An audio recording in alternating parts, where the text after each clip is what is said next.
It's getting hot in here on episode 2 of The Spanish Princess, Fever Dream.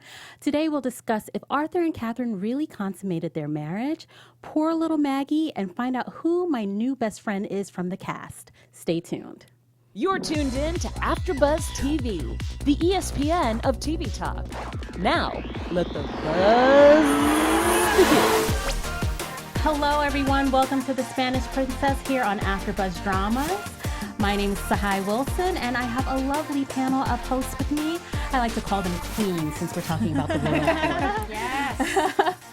So first we have Rachel. Yeah. Welcome. We didn't have Rachel last week. Please introduce yourself. Yeah, sure. So, hi, I am Rachel Goodman. Nice to be here. I was a history major in college, so I am especially excited to be here to discuss the show, and it's right up my alley with the tutors and yeah. Yes, welcome. Yeah. We also have Kari in Virginia. Kari's up in the What's live up? chat. Hey. Yeah, if you're watching live, join us in the live chat. If you're watching later, please comment down below your thoughts on the episode and everything that we talk about. Or if there's anything we missed, let us know. We keep this discussion going. Yes. Oh, yeah. And then Virginia, welcome. Hey guys, I'm so excited to be back. We had another great episode, and I'm just really excited to talk about it tonight. What were your overall thoughts on this episode, ladies? I'm glad they killed him off so soon because I'm ready to see the romance. Yeah, I want to see what's going to go on. But you with got Harry. some romance, though. Not the one you wanted. Bowl cut. No, Oh, life in England sucks. I love it. Yeah, that would be my thoughts. Yeah. I actually felt really bad for her. Yeah. I did not expect, they did a really wonderful job of creating that chemistry between Arthur and Catherine so quickly. Because, at the end of episode 1, it was like, oh, no, I don't see this ever happening. Right. By the middle of 2, I was like, oh, okay. I hope they stay together, which we know is... I liked it overall. I'm nervous for my girl Catherine. She's in a predicament now after the death of Arthur, so we'll talk about it a little bit more. So we open up with the episode at the wedding and then their wedding night. There's a lot of debate about this. We see Catherine trying to warm him up in this cold, dreary room, and Arthur is a little bit nervous. Now, do we think it was just because he was so young, or he didn't like her? Was he still worried about the notes with the brother, with Harry? What do we think? Why was he so nervous? I feel like it has a lot to do with Harry and the fact that he even said very poetically his brother already made love to her. So I feel like he felt like in his heart she belonged to not that anyone ever belongs to somebody else, but her heart was already with somebody else. Right. What did you think, Blaze?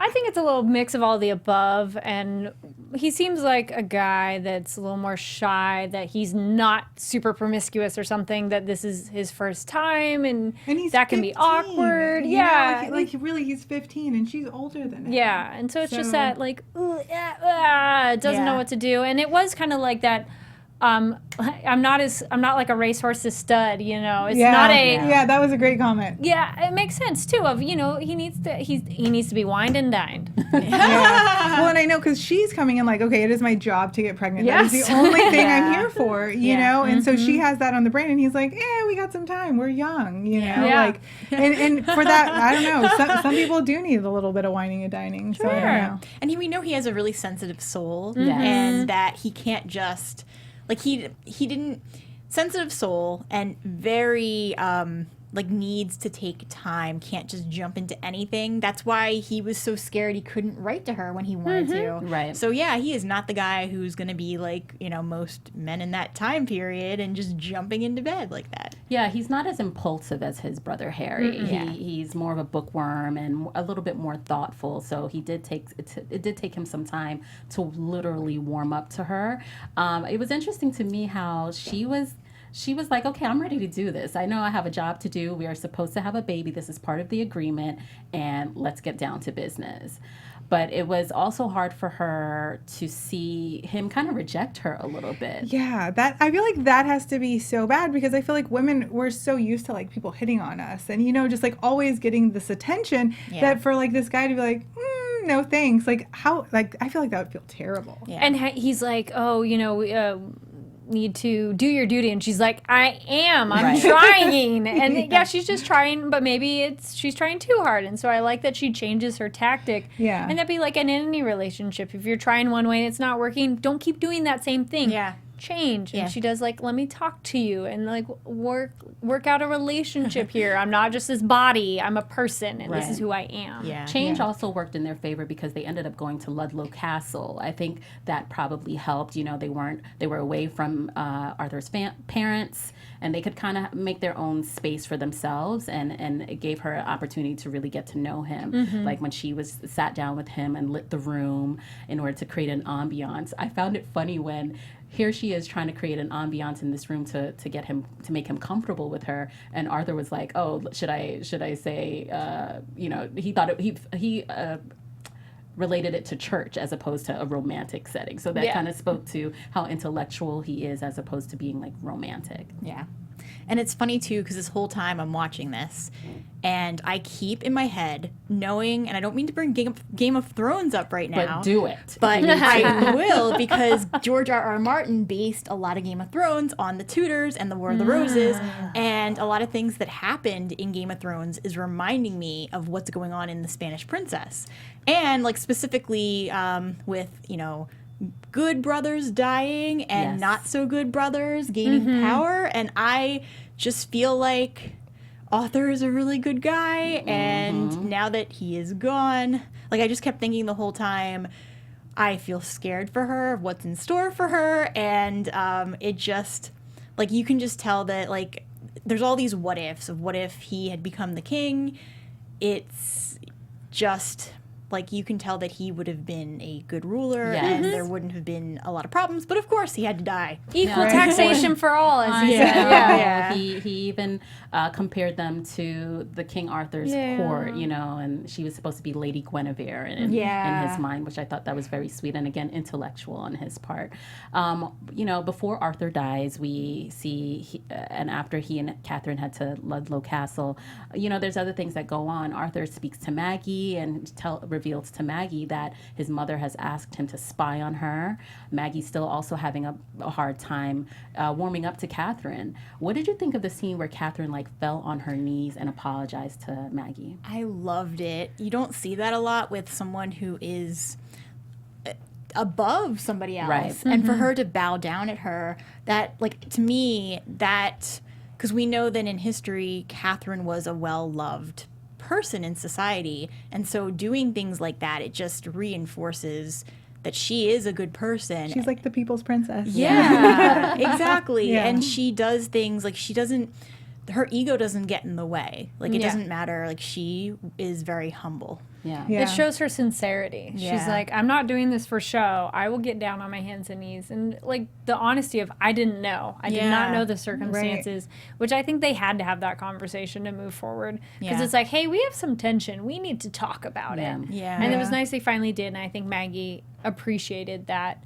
forthright information and that apology. Yeah. Well, and how horrible is that to be Maggie though? Like, you have like your brother was killed, like your I don't know the exact relation of the other one, but you know, it's just like all these people, and then your sister, or not your sister, your cousin is like now the queen, and she's just being horrible to everybody. But it's like, oh, but that's what's just meant to be. So like that's where we are in England, and that's how it's going to be, and I have to be okay with it. Yeah. You know, like that's a terrible position to be in. Yeah. And then I have to be nice to everybody, and you know, it's just I can't imagine having to do that. And then we have like the sister Margaret. She's like, and you're just going to send me off to this old guy in Scotland? Yeah. Like, We'll get to that. Tragic. No, Maggie's in a position where she's very limited, but we never want to limit our viewers.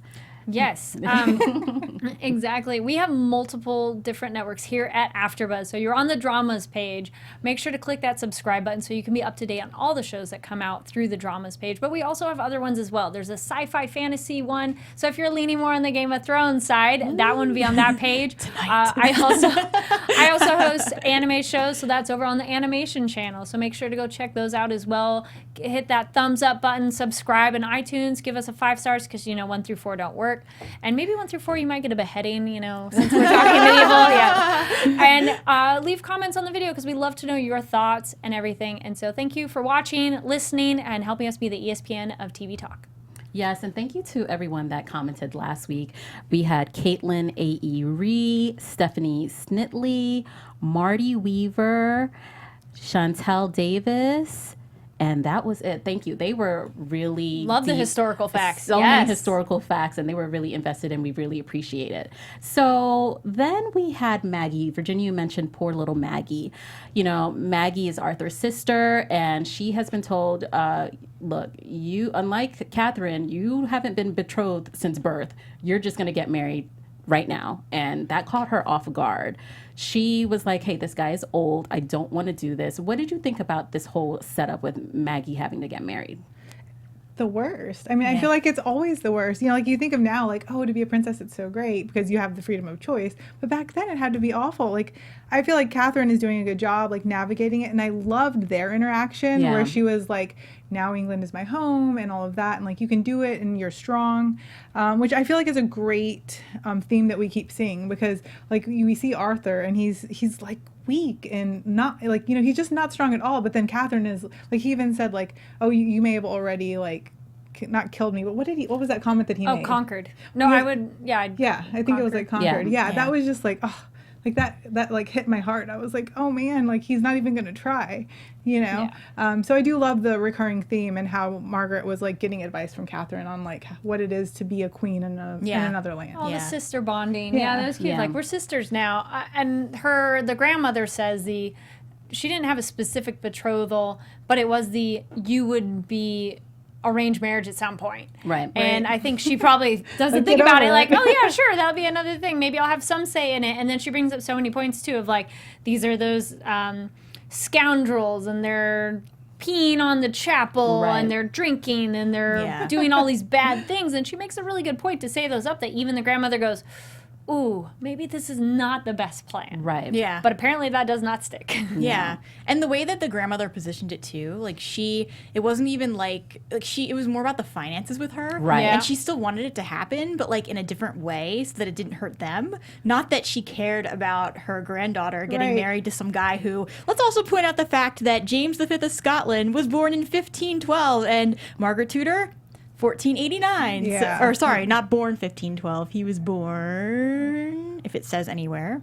Oh, wait, while you look, Neela J says, hello, Rachel, and you seem familiar. So they've cool. seen another show. So hello, Neela J. Hello, Neela J. Yes. There's definitely an age gap between them. That was an issue for Maggie. But her grandmother was focused on the fact that they had not received the dowry from Spain yet. So there was definite a financial issue. So they were trying to, you know, we see these marriages occur and we forget it's not just for love. It's a business that's at hand. Strategic. Very strategic.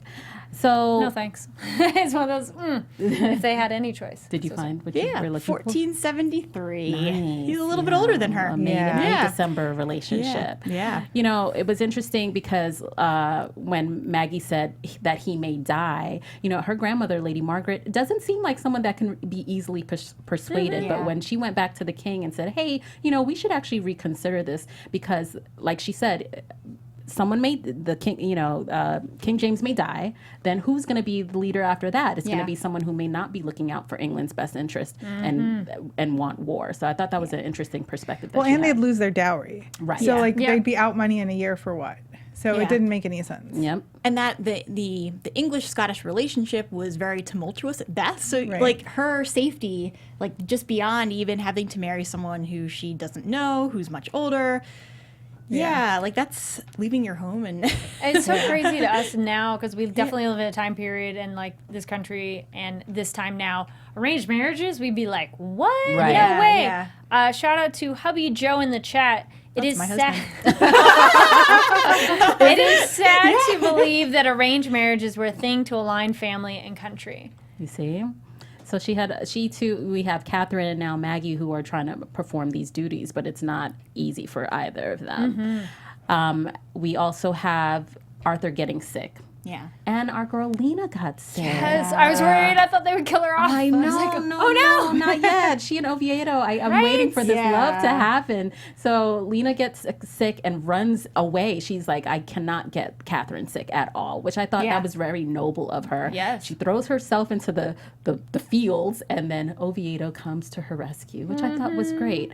Meanwhile, prior to this happening, our girl Rosa is over here. Was she having sex in the Oh, alley? yeah. I thought so. full-on sex Yeah. this time. Yeah. Last week we weren't sure if Rosa was having sex, but this week I saw some thrust and I was like, okay, that's full-on sex. She just had like the top clothes on, just pulled them skirts up, and I mean, I understand she did mention that her people are, married for love and marriage, but what she's doing here is not. But he's already open married. like that.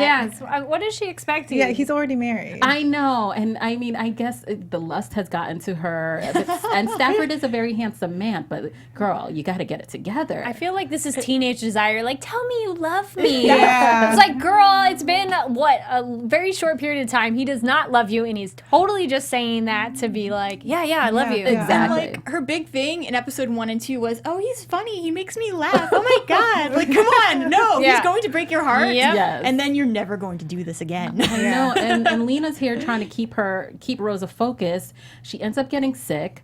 Oviedo has to nurse her to health, and I'm like, Rosa, where are you? What are you?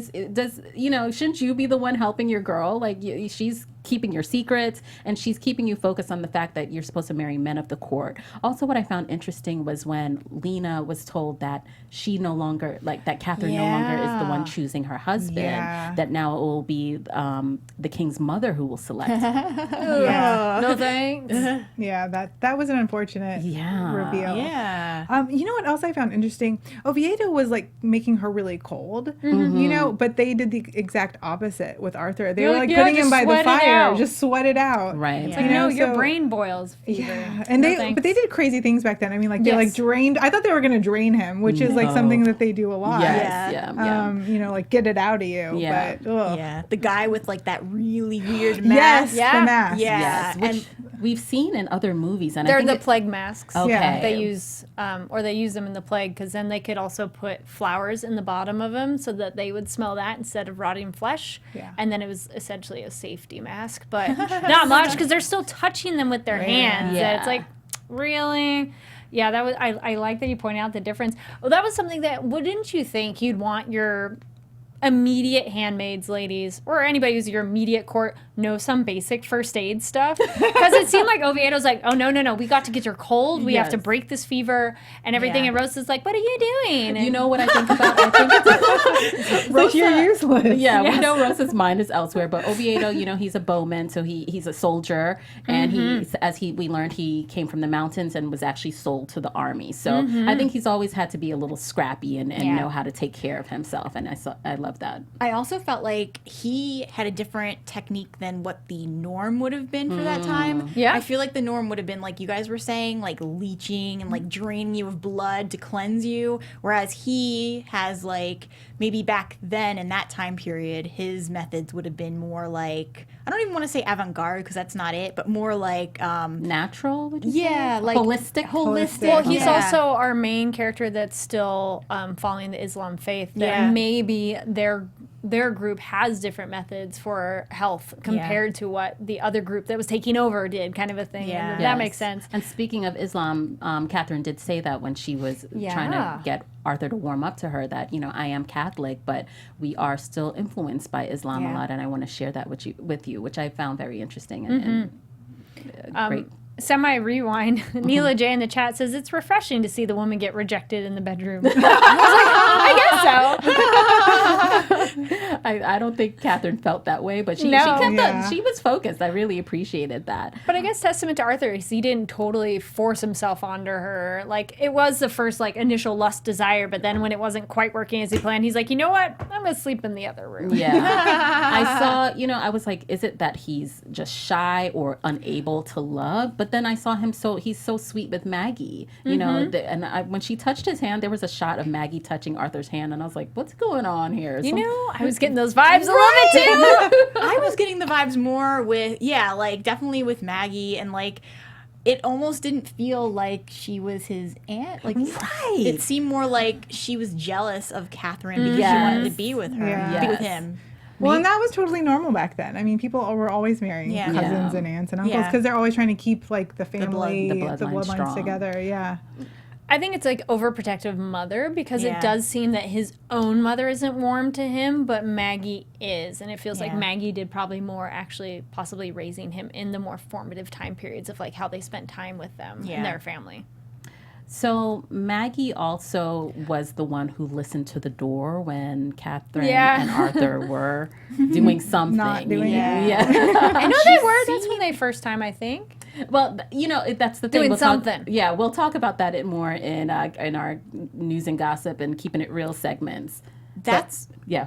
That's where it changed for me in terms of how I viewed Maggie. Because originally I thought she was in love with Arthur, but then when I saw the way she was acting with Catherine, and when she was listening to the door, and it was more like, okay, good, I'm glad this is happening, and she walked away.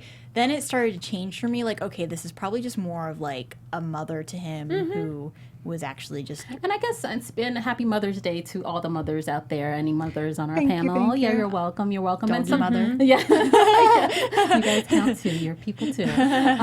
But mothers, sometimes it's hard for them to let go of their son. So maybe Maggie's relationship with Catherine was like just a mom holding on to her child. Yeah. Really, really tough. So like we said, Arthur is sick. Lina is sick with the sweats. Yeah. Is what they call it. I was actually just looking that up because it was asked in the chat. So sweating sickness, also known as the English sweating sickness or English sweat, was mysterious and highly contagious disease that struck England and later continental Europe in a series of epidemics beginning in 1485. So I feel it's one of those they don't quite know. Go ahead. Well, and then they said that it was an unknown species of hantavirus. Oh, Yeah. interesting.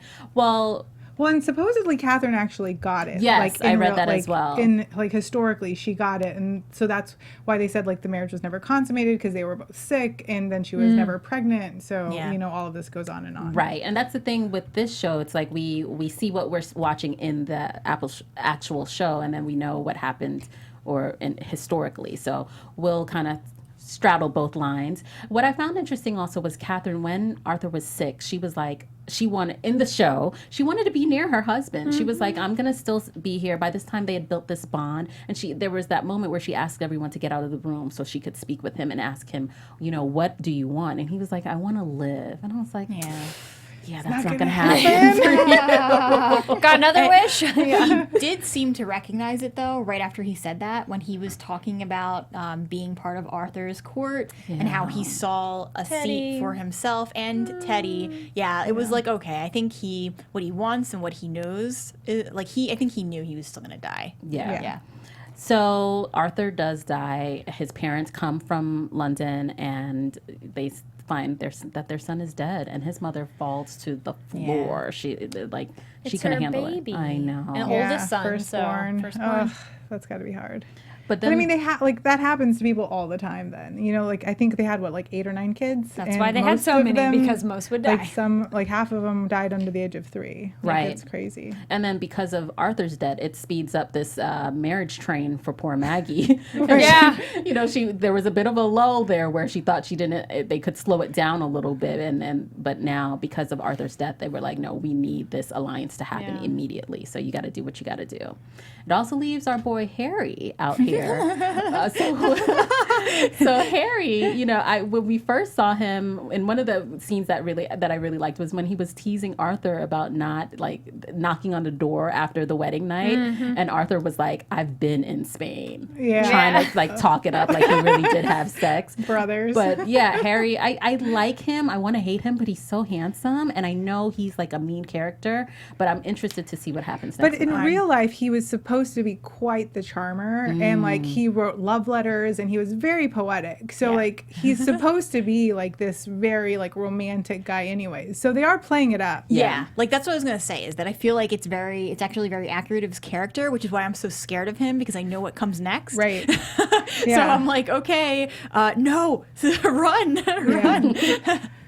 So speaking of what comes next, let's go to our special segment, Keeping It Real. Cool. So I was like, theme music. Yay! There's our fanfare. Nice. So for this week I have a couple of things, and it has to do with Catherine and Lina.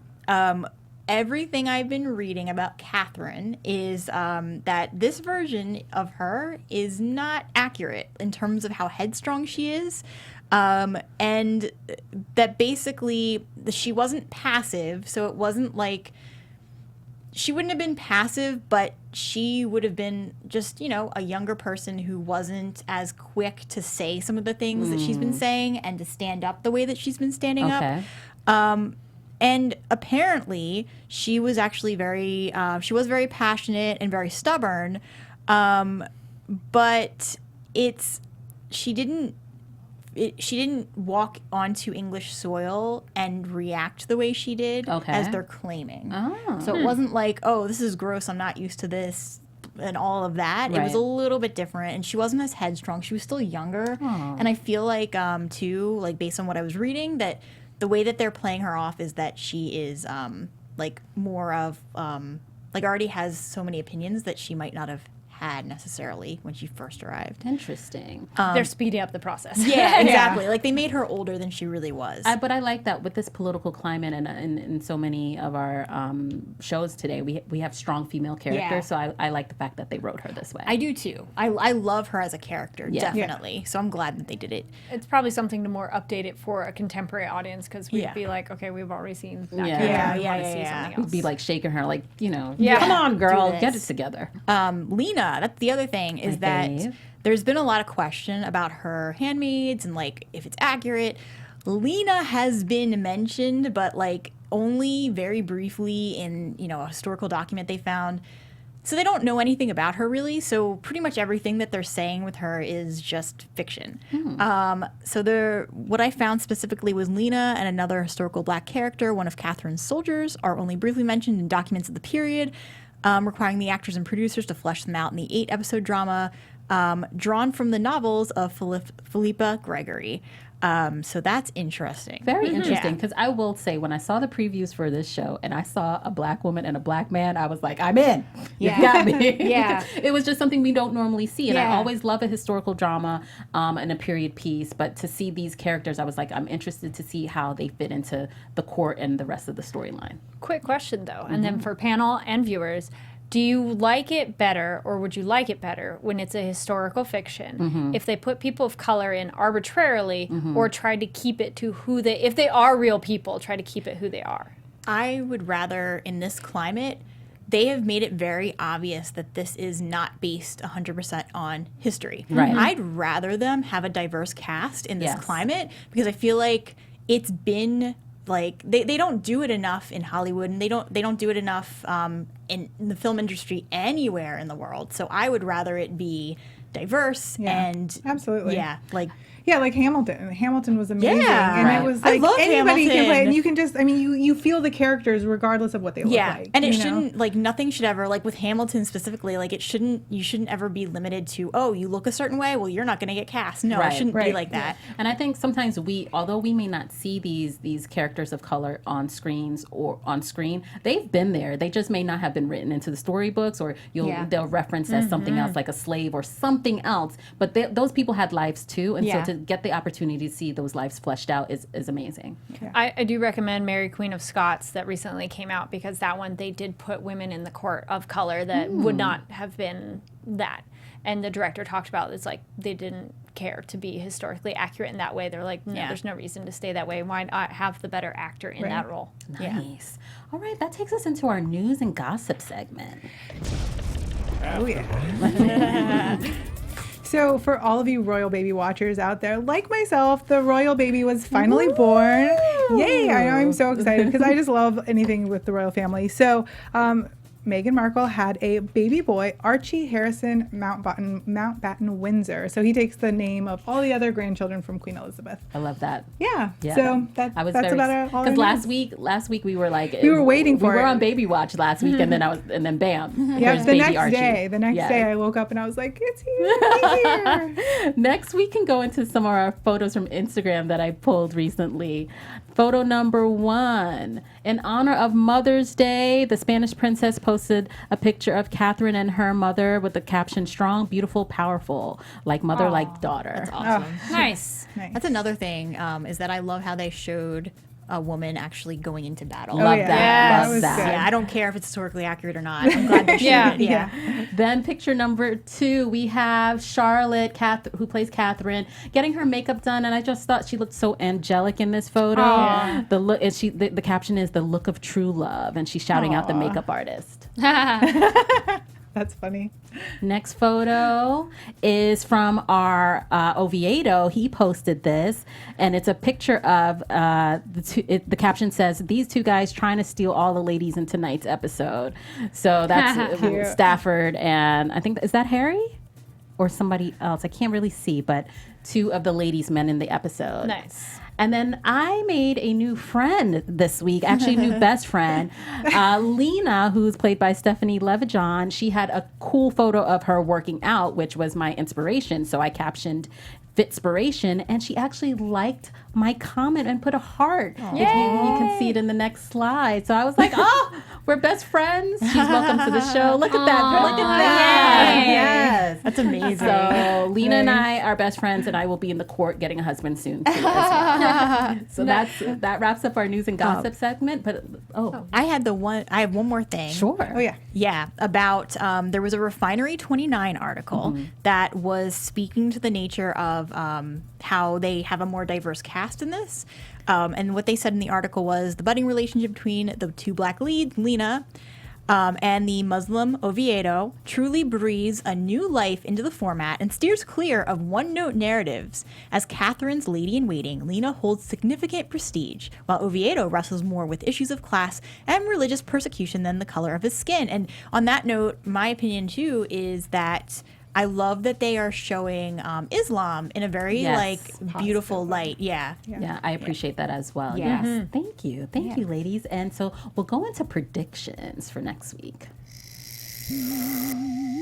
And now your AfterBuzz I was like, TV predictions. I'll throw it to you, Kari.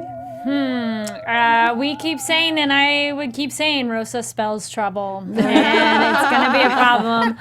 Oh, if she gets pregnant before anybody else, Lord. That's right. You stole my prediction. I was like, baby bump is on the way. and I feel that's gonna be a problem. Oh, and which I think could either mean if she gets pregnant, she'd either be sent back to Spain or die. Because, like, if he's a married man and this is an issue or something, or she's sent off to a nunnery, because that's what you do with them kind of situations of the time. You're like, no! I'm curious to see how quickly we have Catherine work to getting remarried. Like, how is she going to be like, nope, it's cool, move on, it's all right. Yeah. Like, right. Because they'll be like, you're mourning, and how can you move on? So I'm curious to see how they navigate that. Yeah, I'm interested to see too, because I know they want to keep her because they need Spain. So just like, how are they going to figure that out? And like, how are they going to make like Harry like all of a sudden be a little bit older, because he's supposed to be 10 but then 16 or whatever to marry her. So I'm really excited to see that. And like, is he going to be like jumping for joy like, now I get her? Yeah. So, okay, going off of that, I think Harry, a.k.a. I'm Henry VIII I Am, if anyone knows the Hummer and Hermit song, I think he's going to, like, basically start jumping up, because he really wanted two things. Like, clearly he wanted Catherine right now, but then the other thing is that he made a comment to his grandmother that he wasn't going to get any, like, his two siblings were going to become, like, royalty and, like, like, actually be kings and queens, and he wasn't going to get anything, so now he can be king. And so I feel like this kid who's already kind of like all full of himself is going to get even worse, but he's going to be really, really, really like flirty with Catherine. I'm really worried about Catherine. Here it is now. She has to prove whether or not she had sex with her husband. She has to go back to London, and they're on baby watch right now for her to see if she's gotten pregnant, or else like like Arthur told her before he died, they're going to send you back. That means everybody goes back, and Rosa doesn't have her affair anymore. Thank God. That might be a good thing. So I'm just waiting to see what happens with Catherine. I think it's going to be her like having her team, the Spaniards against the British. Her team fighting to prove their worth, making sure she gets to stay, and making sure the plan, they don't diverge from the plan that she came to make sure happens. So it's going to be interesting. Yeah. Well, thank you guys so much for watching again. Please stay tuned and hit us up in the comments. We'll be back next week. Ladies, where can they find you on social media? You guys can find me on Instagram and Twitter at Virginia Reina. And you can find me online at Kari D. Lane. That's KARIDLANE. And we'll do another poll. We did one last week of would you be with Arthur with that bowl cut? 100% said no. So we'll do another poll. Look for the hashtag Spanish Princess. And you can find me on Twitter at Rach Goodman, or on Instagram at Rachel Radner Author. And I'm Tsahai, and you can find me at Say Hi Tsahai on Instagram and Twitter sometimes. Thank you guys. See you next week on the Spanish Princess After Show. Bye. See ya. Our founder, Kevin Undergaro, and me, Maria Menounos, would like to thank you for tuning in to AfterBuzz TV. Remember, we're not just the first, we're the biggest in the world, and we're the only destination for all your favorite TV shows. Whatever you crave, we've got it. So go to AfterBuzzTV.com and check out our lineup. Buzz you later. The views expressed herein are those of the hosts only and do not necessarily reflect the views of AfterBuzz TV or its owners or principals.